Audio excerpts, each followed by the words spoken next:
Welcome back. અને હવે બીજા મુદ્દા પર ચર્ચા કરવી છે. એક સવાલ સાથે આ બીજા મુદ્દાની ચર્ચા કરવી છે. સવાલ એ છે કે શિક્ષાનું ધામ, શિક્ષાનું મંદિર, ફી વસૂલાતના બજાર કેમ બની ગયા છે?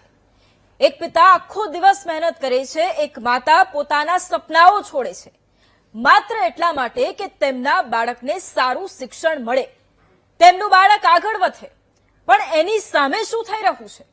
બાળકોના ભવિષ્યના નામે વાલીઓના ખિસ્સા પર સતત બોજ વધી રહ્યો છે. અને એનું કારણ શું? એનું કારણ છે ખાનગી શાળાઓની મનમાની. આમ તો ખાનગી શાળાઓ માટે એફઆરસી એટલે ફી રેગ્યુલેટરી કમિટી, જેની રચના કરાઈ, જેમાં એફઆરસીના મુખ્ય કામમાંના બે કામ એ પણ છે કે ખાનગી શાળાઓની ફી નક્કી કરવી અને વધુ ફી વસૂલાત પર નિયંત્રણ રાખવું. ફીના નામે તોતિંગ ઉઘરાણી થાય છે, એની સામે વાલીઓ તો લાચાર બની જ જાય છે. આવું એટલા માટે અમે કહીએ છીએ કારણ કે જ્યારે વીટીવી ન્યૂઝની ટીમે એફઆરસીના નિયમોનું કેટલું પાલન થાય છે અને તે જાણવા માટે કેટલીક સ્કૂલોમાં જ્યારે રિયાલિટી ચેક કર્યું ત્યારે નજરે પડી ખાનગી સ્કૂલોની મનમાની અને એની સામે વાલીઓની લાચારી. અને આ સ્ટિંગ ઓપરેશનમાં, આ રિયાલિટી ચેકમાં અનેક સ્કૂલ એફઆરસીના નિયમ કરતા વધુ ફી વસૂલતી હોવાનો પર્દાફાશ થયો. આ રિયાલિટી ચેક બાદ જિલ્લા શિક્ષણ અધિકારીએ તપાસના આદેશ આપ્યા છે. ફક્ત થોડા સમય પૂરતી આ કાર્યવાહી ન હોવી જોઈએ. મધ્યમ વર્ગીય પરિવાર ઈએમઆઈ, ઘર ખર્ચ અને મોંઘવારી વચ્ચે બાળકોના સપના સાચવવા લડી રહ્યો હોય અને એની સામે આ શાળાઓ વધારે પડતી ફી વસૂલી અને ઘરોનું બજેટ તોડી રહી છે. સવાલ એ છે કે કાયદો જ્યારે હાજર છે તો પછી નિયમોના ભંગ સામે કડક કાર્યવાહી કેમ નથી થતી? આજે ચર્ચા કરવી છે ખાનગી શાળાઓની મનમાની પર, આજે ચર્ચા કરવી છે એફઆરસીના અમલ પર, આજે ચર્ચા કરવી છે સરકારની જવાબદારી પર.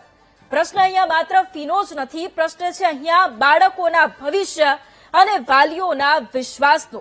અને એટલે જ સવાલ એ છે કે જો એફઆરસી છે તો પછી મનમાની કેમ? જો કાયદો છે તો પછી ડર કેમ નથી?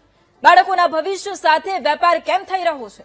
કરીશું આ બીજા મુદ્દે મહામંથન.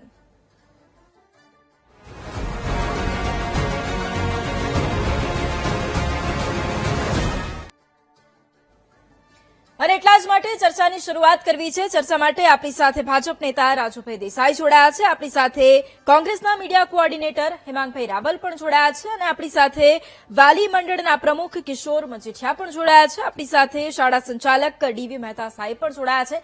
સૌથી પહેલા તો આપ તમામનું સ્વાગત છે મહામંથનમાં. સૌથી પહેલા અમારે સવાલ હવે કિશોર સાહેબ આપને કરવો છે, કારણ કે એક તરફ વાલીઓની જ્યારે હું વાત કરતી હોઉં ને, હવે તો એ સમયગાળો છે કે જ્યારે એડમિશનની પ્રક્રિયા ચાલી રહી છે. વાલીઓ વાલી મંડળને અનેક વખત રજૂઆતો કરતા હશે, વાલી મંડળમાં પણ આ મુદ્દે ચર્ચા થતી હશે. એટલે સવાલ એ કે ખરેખર કેટલી મનમાની છે ખાનગી શાળાઓની? એફઆરસીના નિયમોનો કેટલો ઉલાળ્યો થઈ રહ્યો છે? હવે એફઆરસી નિયમો તો માત્ર ને માત્ર કાગળ ઉપર જ છે. એફઆરસી નો કોઈ અમલ જ નથી થતો. અહીંયા વારે ઘડીએ અવારનવાર અમારી સંસ્થાએ રજૂઆત કરી છે, જાગૃત કરી છે. તાજેતરમાં જ એસપીએમ સ્કૂલ લીમડા લાઈન જામનગરમાં આવેલી છે, તેની સામે પણ ફી વધારાની મંજૂરી વગર પણ રજૂઆત કરેલી, પરંતુ અહીંયા જિલ્લા શિક્ષણાધિકારી ફક્ત ને ફક્ત ચાર્જમાં જ હોય તો કોઈ કડક પગલા લેવાતા નથી. કારણ કે જિલ્લા શિક્ષણાધિકારી ચાર્જમાં છે તો પગલા કોણ લે? સ્ટાફ નથી. એફઆરસી ની અંદર જે નિયમો છે, ખરેખર તો એફઆરસી એને ફી વધારો કોઈ પણ સ્કૂલને માંગવો હોય તો પેલા એને જનરલ ટોટલી જે વાલીઓ છે એની મીટિંગ બોલાવવી પડે, એને એમાં ખર્ચા રજૂ કરવા પડે, એને શું આવક છે, શું જાવક છે એ બધું વાલીઓને બતાડવું પડે, ત્યાર પછી ફી વધારો માંગી શકાય. પરંતુ મોટા ભાગની સ્કૂલ છે, જે ધોળકિયા સ્કૂલ છે, એસવીએમ સ્કૂલ જેવી મોટા ભાગની સ્કૂલો છે, એ સ્કૂલો ખાલી ફક્ત એન્યુઅલ ફંક્શન નામે વાલીઓને બોલાવી અને ખોટે ખોટી સહીઓ લઈ લે છે ને ખરેખર તો એ વાલીઓને જાણતા જ નથી હોતા. એફઆરસી ની મંજૂરી વગર એમનેમ ટોચિંગ ફી વધારો કરી દે, દર સાલ ફી વધારો કરે છે, દર સાલ ફી વધારો કરે છે. વાલીઓ લાચાર છે. અમારી સંસ્થા પણ અનેક રજૂઆત કરે છે પણ કોઈ પણ કાર્યવાહી થતી નથી. સરકારે આ બાબતે જાગૃત થવું જોઈએ અને સરકારે પણ જે શિક્ષણ ઉપર જે નિયંત્રણ છે, ખરેખર શિક્ષણની સેવા છે, ધંધો નથી. આજે 5 સ્ટાર હોટલ જેવી સ્કૂલો તમે બનાવો અને 1.5 લાખ રૂપિયા ફી લ્યો તો વાલીઓનો શું વાંક? વાલીઓને તો શિક્ષણથી મતલબ છે. ઉચ્ચ શિક્ષણ આપો. તમે કઈ રીતે આપો એ મહત્વનું નથી. 5 સ્ટાર હોટલની જરૂર નથી. ક્વોલિફાઈડ શિક્ષકો રાખો. ક્વોલિફાઈડ અંદર તમામ જે નિયમો છે એ નિયમોનું પાલન કરો. FRC ને જાહેર કરેલું છે કે જે કોઈ ફી વધારો કરવો હોય તો બોર્ડની અંદર જાહેર કરવું જોઈએ, પણ સ્કૂલમાં ક્યાંય બોર્ડ મારેલું હવે આ જ નથી. મુદ્દે સવાલ આપને કરવો છે, કારણ કે એક તરફ કિશોરભાઈ એમની વાત મૂકી કે કઈ રીતની આખી પરિસ્થિતિ છે, વાલીઓ કેટલા હેરાન થાય છે. આપે પોતે પણ શિક્ષણને લઈને અનેક વખત મુદ્દા ઉઠાવ્યા છે, ઘણી બધી વખત વાત કરી છે. મેં આગળ કહ્યું કે એડમિશન પ્રક્રિયાનો પ્રારંભ હવે ઘણી બધી જગ્યાએ થઈ ગયો છે. શું તકલીફ પડતી હોય છે વાલીઓને, અને એની સાથે સાથે લોકો કેટલા હેરાન થઈ રહ્યા છે FRCના નિયમોનો ઉલાઢિયો થઈ રહ્યો છે એના કારણે? જો સૌપ્રથમ FRC જે છે એ એક ફારસ થઈ ગયું છે. આજે ભારતની અંદર આપણા બંધારણમાં લખેલું છે શિક્ષણ અને આરોગ્ય એ સરકારોની પ્રાથમિક જવાબદારી છે અને મફત આપવાની જવાબદારી છે. એની જગ્યાએ ફીસ રેગ્યુલેશન કમિટી બનાવી તમે, એની અંદર ફીની અંદર તમે કમિટીની અંદર કેપિંગ કર્યું, પણ જયારે 2 લાખની 3 લાખની ફી લેવાતી હોય છે અને આ લોકો જયારે ફી માટે વધારે કરવાનું હોય છે, અમદાવાદની એક સ્કૂલે ફી વધારા માટે કીધું કે અમે એક્સ્ટ્રા એક્ટિવિટી કરાવીએ છીએ. તો શું કરાવીએ છીએ? ઘોડે સવારી કરાવીએ છીએ. હવે થાય છે કેવું, લો ગાર્ડનમાંથી રાજુ ઘોડા લઈ આવે છે અને અહીંયા ઘોડો એક દિવસ માટે લાવે અને છોકરાને બધા લાઈનસર ભરાઈ દે, એમાં ફીસનો 5000 રૂપિયા વધારો માંગે છે. આખા ગુજરાતની અંદર તમે પહેલા તો VTVને અમે ધન્યવાદ આપીએ છીએ કે જામનગરની અંદર એમણે જે સ્ટ્રિંગ ઓપરેશન કર્યું, 40,000 ફીની જગ્યાએ 80,000 ફી લેવાય છે, એ અહીંયા જાહેરમાં એ સ્ટ્રિંગ ઓપરેશનમાં બહાર આવ્યું. અને આ માત્ર જામનગરનું નહીં, સમગ્ર ગુજરાતની અંદર આ પરિસ્થિતિ છે. અને ડીઈઓ કચેરીમાં તમે ફરિયાદ કરવા જાઓ, પણ ડીઈઓ જે છે એમનું કંઈ ચાલતું જ નથી, કારણ કે અહીંયા જે સ્કૂલના સંચાલકો છે એ મોટાભાગના સ્કૂલના સંચાલકો જે છે એ ભાજપની જોડે કંઈક ને કંઈક રીતે સંકળાયેલા હોય છે. એના લીધે થઈને ડીઈઓ તો માત્ર એક પપેટ જેવી કાર્ય કરતા હોય એવી પરિસ્થિતિ થાય છે. યાદ રાખજો કે ગુજરાતની અંદર વાલીઓ જે પ્રમાણે અત્યારે મુશ્કેલીમાં મુકાઈ રહ્યા છે, એમને અત્યારે 2 ટંક 2 સેટ નથી થતા, આટલી મોંઘવારી છે. એમાં આવી રીતે હજારો રૂપિયાની નક્કી કર્યા સિવાયની વધારાની ફી જયારે લઈ લેવામાં આવે અને વિપક્ષ કંઈક વાંધો ઉઠાવે ત્યારે 1-2 સ્કૂલ જોડેથી એને માન્યતા રદ તો ના કરે, પણ પાછું આપવાની વાત કરે. નિયમ છે કે પહેલી વાર આટલા રૂપિયાની ભંગ કરે તો એમને દંડ થાય, બીજી વાર દંડ થાય અને ત્રીજી વાર તો સ્કૂલની માન્યતા રદ કરવી પડે છે. આજ સુધી FRC ફી વધારાના મુદ્દે હું બહુ જ સભાનતાથી કહું છું, ગુજરાતની અંદર એક પણ સ્કૂલની માન્યતા ફી વધારાના મુદ્દે રદ કરવામાં આવી નથી. અને આ જ સ્કૂલો, વૈભવી સાંભળજો, આ જ સ્કૂલો જે છે એના શિક્ષકો જે છે એ વિદ્યાર્થીઓને ટ્યુશન માટે દબાણ કરે, શાળામાં મસ્ત મોટી ફી લીધેલી હોય, શિક્ષકોનો મોટો પગાર હોય, સરકારી શિક્ષકો હોય કે ગ્રાન્ટેડ શિક્ષક હોય, પાછા બહાર ટ્યુશન માટે છોકરાઓને દબાણ કરે. કેટલીક શાળાની અંદર તો ટ્યુશન શાળાની પ્રિમાઇસીસમાં ચાલે છે. ડે સ્કૂલના નામે વેપાર અને વેપલો થઈ ગયો છે. એક અંદાજ મુજબ ગુજરાતની અંદર આ જે ડે સ્કૂલોના નામે વધારે રૂપિયા ઉઘરાવવામાં આવે છે એમાં જીએસટીની અંદર, કારણ કે શિક્ષણની અંદર સ્કૂલની ફીમાં જીએસટી નથી, પરંતુ ક્લાસીસની ફીમાં જીએસટી છે. પણ આ ડે સ્કૂલો મોટી એક પોતાના ટ્રસ્ટના નામે ફી ઉઘરાવીને ગુજરાતને અને દેશને 10,000 કરોડથી વધારેનો ચૂનો લગાડે છે. સાહેબ, હવે સવાલ આપને કરવો છે, કારણ કે એક તરફ એક વાલી તરીકેની જયારે વેદના વાલી મંડળના પ્રમુખ વ્યક્ત કરતા હોય, એની સાથે સાથે વિપક્ષે પણ એ મુદ્દો ઉઠાવ્યો હોય, એ પણ એ વાત કરતા હોય. હવે સવાલ એ છે કે આપ પોતે એક શાળા સંચાલક છો, એટલે આપની પાસેથી મારે તો એ જ સમજવું છે કે ઘણી એવી શાળાઓ છે કે જે શિક્ષાના નામે લાખો રૂપિયા પરિવારો પાસેથી લૂંટી લેતા હોય છે. સવાલ એ કે શિક્ષાનું મંદિર, શિક્ષાનું ધામ કહીએ છે, તો પછી વેપાર ત્યાં કેમ થઈ રહ્યો છે? વીટીવીના તમામ દર્શકોને નમસ્કાર. રાજુભાઈ, હેમાંગભાઈ, કિશોરભાઈ અને વૈભવીબેન, આપ સૌને પણ નમસ્કાર. આજે જ્યારે ફી રેગ્યુલેટરી કમિટી 2017માં અમલમાં આવી ત્યારથી લગભગ 3 વખત તમામ જે શાળાઓ છે એનું ફીનું નિયમન થઈ ગયેલું છે. ગુજરાતમાં 85% જેટલી શાળાઓ એવી છે કે જે 15,000, 25,000, 27,000 અને 30,000 કે જે રાજ્ય સરકારના શિક્ષણ વિભાગની આજે એક કેપ છે એની નીચે આવે છે. આખા ગુજરાતમાં લગભગ 3,000 શાળાઓ એવી છે કે જેનું ખરેખર ફીનું નિયમન થાય છે. સ્વાભાવિક મોટા શહેરોમાં મોટી શાળાઓ હોય, મોટી ફીસ હોય આ એક પ્રશ્ન છે ને, હવે વાલીઓ કોઈ અમારા દુશ્મન નથી, એટલા માટે કે વાલી પણ એક શિક્ષણનું બહુ મહત્વનું અંગ છે. અને વાલીઓની અને શાળાની બેયનું જે એક ઉદ્દેશ્ય છે, શિક્ષણનો વિકાસ, વિદ્યાર્થીનો વિકાસ, સર્વાંગી વિકાસ, એ એક કોમન પ્લેટફોર્મ ઉપર જ આપણે કામ કરતા હોઈએ છીએ. ત્યારે સ્વાભાવિક વાલીની મુશ્કેલી અમે સમજી શકીએ છીએ. અને જ્યારે પણ શાળાની ફી વધે ત્યારે એક પરિવારનું બજેટ પણ છે એને અસર થતી જ હોય છે. એ ખૂબ સમજી શકાય એવી વાત છે અને બહુ સંવેદના પૂર્વકની વાત છે. પરંતુ જ્યારે આજે શાળા છે એને પણ એક વ્યવસ્થા ચલાવવાની છે, એમના પણ શિક્ષકો છે, એમનો પણ પરિવાર છે. આજે શિક્ષકો છે એમની પાછળ જે નિયમો નક્કી કર્યા હોય એનાથી વધારે ફી વસૂલ લગભગ આપશો એનો મિનિંગ એવો તો નથી જ રીવી સાહેબ કે પછી જે ફી જે નિયમન હોય એના કરતા વધારે ફી વસૂલવી. ઘણી એવી શાળાઓ છે, અમે રિયાલિટી ચેક કર્યું, એમાં ઘણી એવી શાળાઓ છે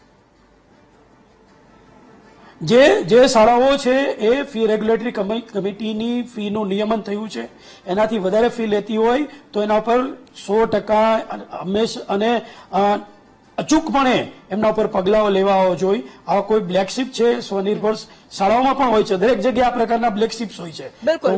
હું વીટીવીના માધ્યમથી કહું છું, શિક્ષણ વિભાગને બી કહું છું, જે તે જિલ્લાના ડીઓને પણ હું ખાસ વિનંતી કરીશ કે આવી શાળાઓ પર પગલા લે તો એમાં સ્વનિર્ભર શાળાઓ છે એ જરા પણ એનો વિરોધ નહીં કરે. કારણ કે ફી રેગ્યુલેટરી કમિટીનું નિયમન જ સવાલ આપણે કરવો છે આ મુદ્દે કે જ્યારે એક તરફ આખી આ વાત સામે આવતી હોય કે જ્યારે એ માતા પિતા કે જે પોતાના ખર્ચા છોડી અને પોતાના બાળકનું ભવિષ્ય બનાવવા માટે ખૂબ મહેનત કરતો હોય, જ્યારે શાળાએ જાય એને તો એ વાતનો ખ્યાલ આવે કે એફઆરસીમાં આટલી ફી છે પણ અમે તો એક્સ્ટ્રા લઈશું, તમારી પાસે એના ડબલ લઈશું. હવે સવાલ મારો એ છે કે જો શિક્ષણ એ સેવા છે તો પછી નફાખોરી કેમ થઈ રહી છે ત્યાં? વૈભવી, આજે આપણે ચર્ચા કરીએ છીએ એનો મૂળ હેતુ શું, શા માટે ચર્ચા ઊભી થઈ અને ચર્ચા કરીએ છીએ કયા કાયદા અધિનિયમના આધારે? તો 2017ની અંદર આખા ગુજરાતની અંદર, ભારતની અંદર ગુજરાત એક રોલ મોડલ કહેવાતું કહેવાય છે અને કહેવાશે જ. એટલા માટે કે 2017માં વાલીઓની માંગ ઉઠી કે જે રીતે ખાનગી શાળાઓ પોતાની મનમાની રીતે ફી ઉઘરાવે છે એની અંદર કંઈ કરો સરકાર. ત્યારે એ 2000 ગુજરાત સ્વનિર્ભર શાળા અધિનિયમ 2017 આખી રચના કરવામાં આવી. માનનીય નિવૃત્ત જજ એના અધ્યક્ષ 4 ઝોન સુરત, વડોદરા, અમદાવાદ અને રાજકોટ 4 ઝોન પાડવામાં આવ્યા. અને એની અંદર એન્જિનિયરથી લઈ શિક્ષણ શાસ્ત્રી, શાળા સંચાલક મંડળ અને સીએ આ 5 જણની આખી કમિટી, આખું જે સમિતિ બનાવી એ કમિટી આખું જે કોને કેટલી ફી એવા 3 ભાગમાં ડિવાઈડ કરવામાં આવી, પ્રાથમિક, માધ્યમિક અને ઉચ્ચતર માધ્યમિક. હવે એની અંદર માન્ય મહેતા સાહેબે જે વાત કરી એ પ્રમાણે કે 85, એ તો 85%, હું તો કહું છું 90%થી વધારે શાળાઓ જે ખાલી એફિડેવિટ ઉપર 15 થી 25 થી 27 થી 30 હજારથી નીચે, માનો કે પ્રાથમિક હોય તો 15, માધ્યમિક હોય તો 25 અને ઉચ્ચતર માધ્યમિક હોય તો 27 અને 30, એની નીચે દાયરામાં 85 થી 90% શાળાઓ એમાં આવી જાય છે. એટલે વધી ગયેલી 10% શાળાઓ, તો 10% શાળાઓ 4 જે આપણે ઝોનની અંદર ઘણી 10% શાળાઓ આવે ત્યારે ક્યાંક આપણને ચર્ચા કોઈ શાળાની કરવાની થાય. પણ આજ સુધીનો એક પણ રેકોર્ડ આપના પ્રતિષ્ઠિત ચેનલના માધ્યમથી ડંકાની ચોટ સાથે એવું કહું છું કે એક પણ વાલીની એક ફરિયાદ હોય ફી માટે અને જો એફઆરસી કમિટીએ કા જિલ્લા શિક્ષણ અધિકારીએ, જિલ્લા પ્રાથમિક શિક્ષણ અધિકારીએ કામ ન કર્યું હોય કે વાલીની માંગ સાથે એને ન બન્યું એવો એક પણ આજ સુધીનો કેસ નથી. જ્યારે પણ હું કહું છું વૈભવી, જ્યારે પણ એફઆરસી કમિટીને એવી માહિતી મળી કે આ શાળા ખૂબ વધારે જે પાસ થયેલી એની મંજૂર થયેલી છે એનાથી વધારે લે છે, જ્યારે ક્યારેક જિલ્લા પ્રાથમિક શિક્ષણ અધિકારી, જિલ્લા શિક્ષણ અધિકારીને જાણ થાય છે ત્યારે આબેહૂબ એ શાળાએ એ વિદ્યાર્થીના એ હિતના પૈસા છે, વાલીના હિતના પૈસા એ બધા પાછા આપે. એવા દાખલા છે આપણી પાસે. બીજી વસ્તુ વૈભવી, બીજું પણ કહી દઉં કે જ્યારે એફઆરસી ની ચર્ચા કરવાની આવતી હોય છે ત્યારે હંમેશા સરકાર વિદ્યાર્થીનું અને વાલીનું હિત ઈચ્છે છે. કિશોરભાઈ, હવે રાજુભાઈએ જે વાત કરી છે એ વાત સાથે આપ સહમત છો કે ખરેખર વાલીઓને કોઈ જ તકલીફ નથી પડી રહી અને ફરિયાદ થાય છે તો તરત નિરાકરણ આવી જાય છે?